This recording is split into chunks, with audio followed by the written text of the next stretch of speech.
Hello, welcome back to the channel. Let me give you a quick update on the front path and explain what's going on there. And then today we're going to repot a rose that my wife got me, not this past Christmas, the prior Christmas. And I'll explain more about that in a little bit. First, let's go take a look at the path. So as you can see, the project is underway. I'm redoing the front walkway. Prior, if you'd seen it in any of my old videos, it was a bunch of flagstones with pebbles, these pebbles, interdispersed amongst them. Bit of a pain in the neck for various reasons, and I really didn't like the look of it. One of probably the biggest problems with it was the weeds that were coming up in between the stones. Now there is weed fabric down beneath, but the weed fabric starts to fail after a period of time. As you can see, I still have plenty of work to do. Let me give you a close-up view. So as you can see, I've started at the base of the stairs here, and I've pretty much got this complete. I've sort of held off at the moment because I need to do a transition and then continue down the walkway. But I've gone with a basket weave here at the end, and then for the walkway, I'll do a running bond. Now, one of the things I'm going to do is this entire area where all the grass is all going to become bed. Eventually, sometime this spring, I'm going to cover all this with cardboard and compost, and then I'll start planting into it probably later in the spring or early summer, once the seedlings that I hopefully will be growing, many flowers, will all be ready to be planted out. From where that end of the mulch is, I'm going to come around the crepe myrtle here, and then it'll come up to basically where that brick is, right along the path. Now let me show you what I'm going to do. Is I just have these bricks laid out just to see how wide or how many I'm going to take for the running board. But see how the one here is standing up on end? That's going to be like my edging for the bed that I'll be putting in here. So that'll hold back the compost and mulch, whatnot, but that'll give me a nice finished edge over there. Down on this side, I'm going to leave it flat, open as it were, and this way I can run the mower over it. And of course I'll trim the edges and I'll make it look pretty as time goes on. Now, the walkway here, if you notice the strings, is a little more narrow than the arbor, than the arch here. And that's okay, because again, it's only a few inches and I can plant something in here, maybe some other vine of some sort. You know, I just had a thought, maybe I could do a moonflower there. I'm not sure. Let me give me your ideas or thoughts, because it's going to be on a slightly shady side once the wisteria on this side grows up, but that's got still a few years to go. Anyways, sorry for the shaking of the camera. And over here, I'll just let the grass grow in it as it always has and just cut around it. Again, the pot is here. It's really not going to move, and the wisteria is already starting to get tied into the trellis arch thing. Yeah, that's pretty much the update on the walkway. With a little luck, I will be finishing this project over the next few days. So maybe in Monday's video, you'll see the completed project. I'm hopeful. I think I've kind of figured out the whole system and how I'm doing things. A lot of these actually pebbles too, I'm going to wind up reusing elsewhere in the garden for various tasks. One of them is this front area here, the bed that I tend on extending, does tend to flood due to when we get heavy rains. Part of it is because of the ground, part of it is the downspout. It's a bunch of different reasons. But I'm going to put in a few more of those drainage holes that I did last year, where I take I believe it's a 3.5 inch, 4 inch auger, and I drill down into the ground, fill it with sand, pebbles, and then I can cap it off with compost. But that essentially allows water to seep further into the ground because the top layer is pretty compacted. The whole ground is pretty much compacted, but that gives the water some place to go, because water always seeks its lowest point, and hopefully that will prevent a lot of the flooding or pooling of water that I tend to get.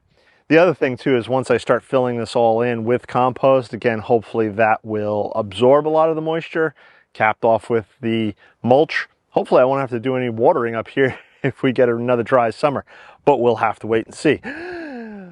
Let's go talk about the rose that I'm going to repot today. The rose I'm going to replant today, or repot I should say, is Earth Angel, and I'll explain more about that when we get over there. From that plant, from that rose bush, I was able to get 4 very successful cuttings. This is just one of them. I mean, this is what happened over the winter time, and it's still putting on buds. It's pretty amazing. Now I've tried doing the same thing with my Mr. Lincoln rose, and not so successful. Let me show you that. Now this is a cutting, and this is pretty much what all the cuttings look like. They're brown.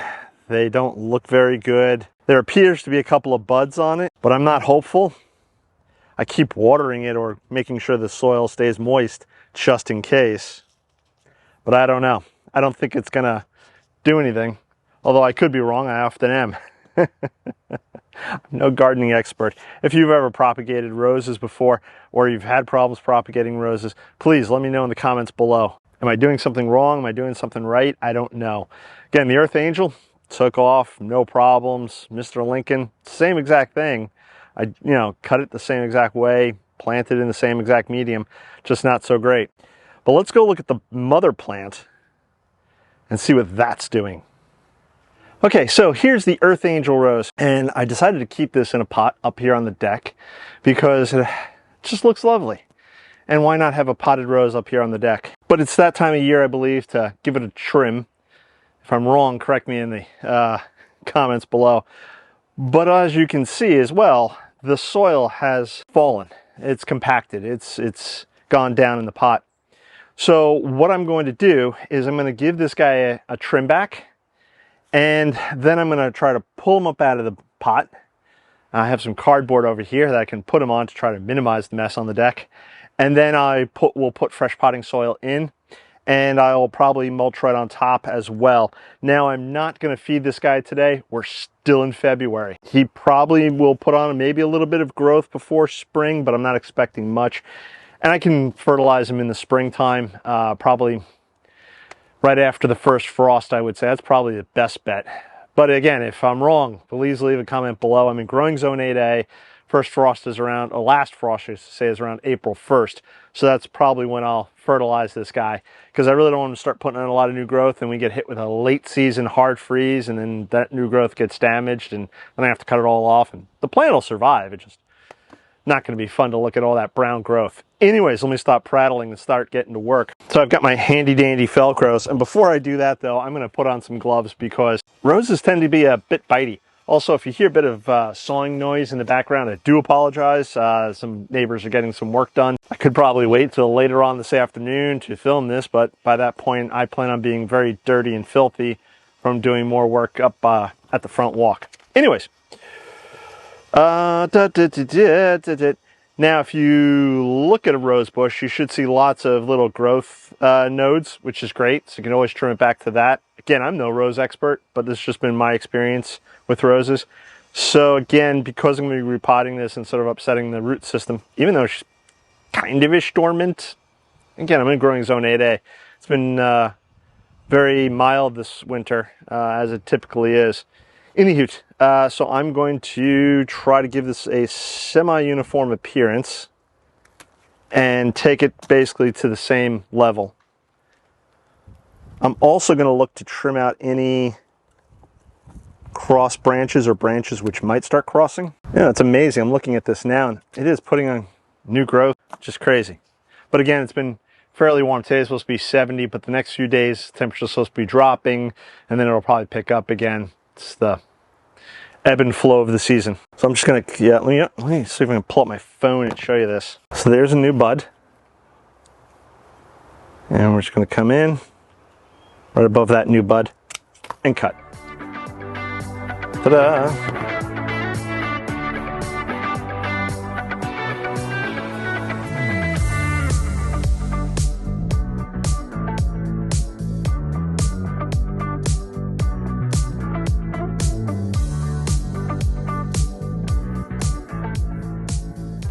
All right, so that's about it. Again, just try to trim it back to a certain size. give it a little more uniform appearance. Tried to remove anything that was crisscrossing because rubbing branch is bad because they'll get sores and then disease and blah, blah, blah. Plenty of experts out there that can explain it a whole lot better than me. And remove anything that's dead, diseased, or dying. It's the general rule of pruning from what I understand.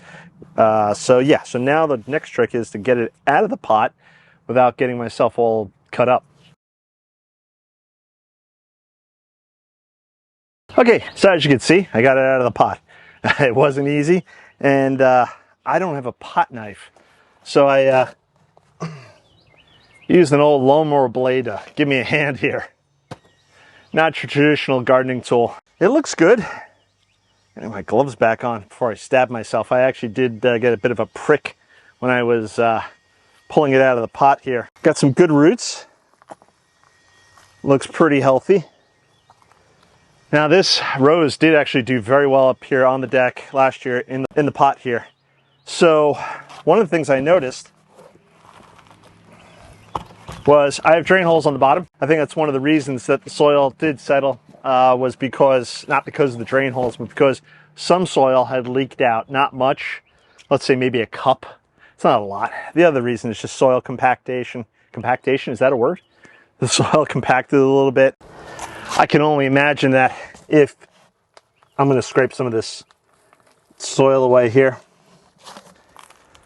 I can only imagine that a lot of this soil is essentially done with its nutritional value.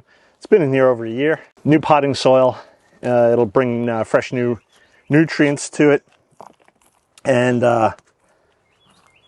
again, it can only help. I'm actually going to remove some of these edge roots. Again, I don't know what I'm doing, so if you have any comments, please leave them below. Oh my God, you've killed the plant, etc., etc. I don't care. And do me a favor, hit the like button if you like this video. And again, if you have any suggestions for future videos or anything you'd like to see me doing here on my garden, please leave those comments below as well. Let's get some fresh soil into the pot and get this guy repotted.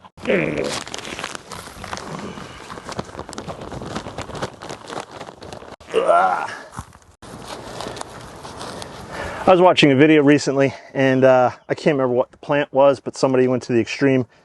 And I don't know if this is necessary for that plant or it's good for any potted plant in general, but they went to the extreme of turning around and washing all the soil off the roots before repotting it. It seemed a bit extreme to me, but what do I know? Oh, there we go. I think that'll work. All right, let's get the new potting soil in.